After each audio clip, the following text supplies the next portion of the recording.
თანამდებობას სტავებს და პოლიტიკიდანაც მიდის, როგორც მან განაცხადა, ეს გადაწყვეტილება თავადვე მიიღო.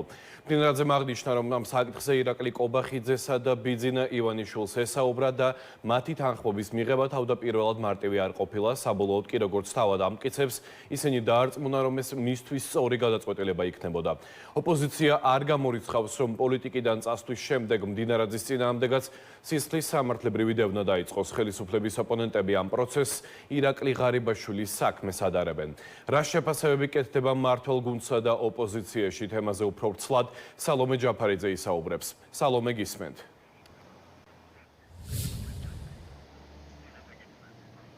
მამუკა მდინარაძის მხრიდან დაკავებული თანამდებობიდან გადადგომის შემდეგ ბუნებრივია, რომ გააჩნდა კითხვები, მათ შორის იმ ბრიფინგზეც, სადაც თავად მამუკა მდინარაძემ გააცნო საზოგადოებას გადაწყვეტილების შესახებ, იმის თაობაზე თუ რა გახდა ამ გადაწყვეტილების მიღების მთავარი მიზეზი, მოტივი, არსებობდა თუ არა შიდა დაპირისპირება და რატომ მიიღო ახლა 10 წლის შემდეგ მამუკა მდინარაძემ არათუ დაკავებული თანამდებობიდან გადადგომის, არამედ საერთოდაც პოლიტიკიდან წასვლის გადაწყვეტილება, როგორც მან თქვა და მანვე თქვა, რომ შესაძლებელია, რომ საკუთარი ძალები მოსინჯოს ახლა ბიზნესშიც. ამ კითხვებზე საპასუხოდ მამუკა მდინარაძემ განაცხადა, რომ რეალურად გადაწყვეტილების მიზეზი იყო ოჯახი, პირადი მიზეზები. თქვა ისიც, რომ არანაირი დაპირისპირება არ მომხდარა გუნდშიგნით და მისივე განცხადებით საკუთარი გადაწყვეტილება ქვეყნის პრემიერ-მინისტრს და შემდეგ უკვე ბიძინა ივანიშვილსაც გააცნო და აქვე აღნიშნა, რომ გაუჭირდა თანხმობის მოპოვება კოლეგებისგან, თუმცა საბოლოო ჯამში, როგორც განაცხადა მამუკა მდინარაძემ, გაითვალისწინა მმართველმა პარტიამ, პრემიერ-მინისტრმა და ბიძინა ივანიშვილმაც მამუკა მდინარაძის გადაწყვეტილება, რაც შეეხება დამატებით კითხვებს, ბუნებრივია, რომ ის კითხვები არსებობდა და არსებობს, მით უფრო თუ გავითვალისწინებს წარსულ პრაქტიკას, გრიგოლ ლილუაშვილი, შემდეგ უკვე ირაკლი ღარიბაშვილი, აი ამ ფონზე გაჩნდა კითხვები მამუკა მდინარაძესთან დაკავშირებით, თუმცა თავად მდინარაძე ამბობს, რომ გადაწყვეტილება სრულად უკავშირდება მის პირად მიზეზებს. ჯერ წუხელ პრემიერ-მინისტრს დიდი ხნის განმავლობაში ვესაუბრე, დღესდილით ასევე ვისაუბრე პარტიის საპატიო თავმჯდომარეს და ჩვენ სამ ადამიანს შორის დეტალებში ჩავდივარ სპეციალურად. შედგა ეს საუბარი, რომ მე მირჩევნია გავიწიო, ბევრი ისეთი ასაკის შვილები მყავს, ბევრი საკითხი. ჩემი შვილები, რა ვიცი, ერთი 9 წლისაა, მეორე 13 და პრაქტიკულად უჩემოდ გაიზარდნენ, რომ მეტყვიან და რაღაც ადამიანური მომენტებიც მინდა დავიტანო.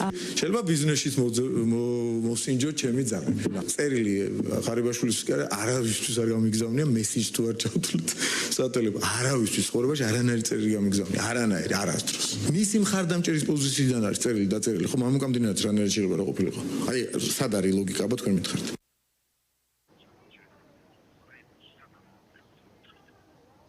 ოპოზიციური პარტიები კი პირდაპირ ამბობენ, რომ რეალურად მამუკა მდინარაძეც ისევე გაიწირა, როგორც მისი ყოფილი თანაგუნდელები. მათივე განცხადებით დიდი მოლოდინი არსებობს იმის თაობაზე, რომ ისიც დაიბარებს, მასაც დაიბარებს პროკურატურა, დაიწყოს გამოძიება და ასევე გარკვეული ოპოზიციური ძალები საუბრობენ იმის თაობაზეც, რომ კონკრეტულად ფინანსურ დანაშაულში შესაძლებელია, რომ მდინარაძეს ამხილოს თბილისის პროკურატურამ. აქვე მოვისმინეთ განცხადებები ხელისუფლების ოპონენტების მხრიდან, რომ რეალურად მაშინ, როდესაც თანამდებობის პირები მსგავსი ფორმით ტოვებენ ქართული ოცნების პოლიტიკის პირობებში თანამდებობას, ეს უკვე ნიშნავს, რომ არსებობს გარკვეული პრობლემები და აქვე საუბრობენ, რომ თუ კი 10 წლის განმავლობაში მამუკა მდინარაძეს არ მოუნდა, რომ დაეტოვებინა პოლიტიკა, ან სულაც გადამდგარიყო, ამ შემთხვევაში ვარაუდობენ, რომ ამის მიზეზი სწორედ გუნდში და დაპირისპირება გახდა.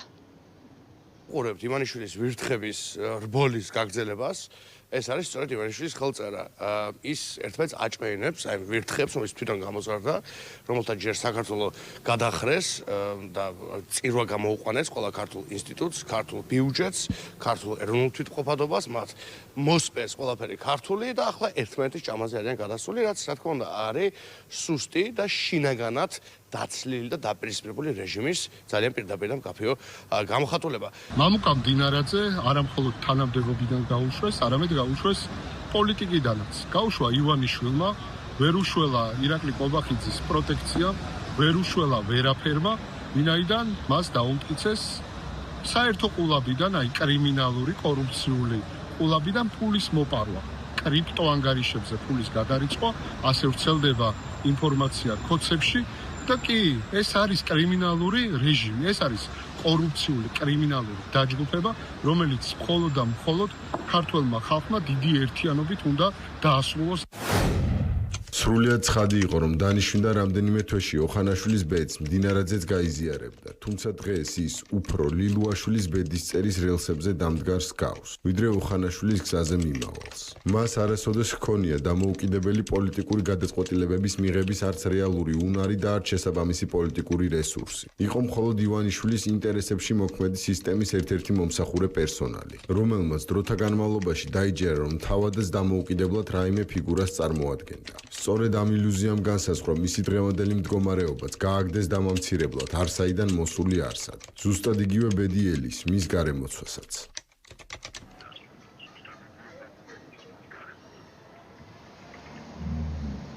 მოვისმინეთ განცხადებები და შეფასებები. მამუკა მდინარაძე დაემშვიდობა საკუთარ გუნდს, პარტია ქართულ ოცნებას, დაემშვიდობა საზოგადოებას და უთხრა, რომ ის დიდი ალბათობით პოლიტიკაში უკვე აღარ დაბრუნდება.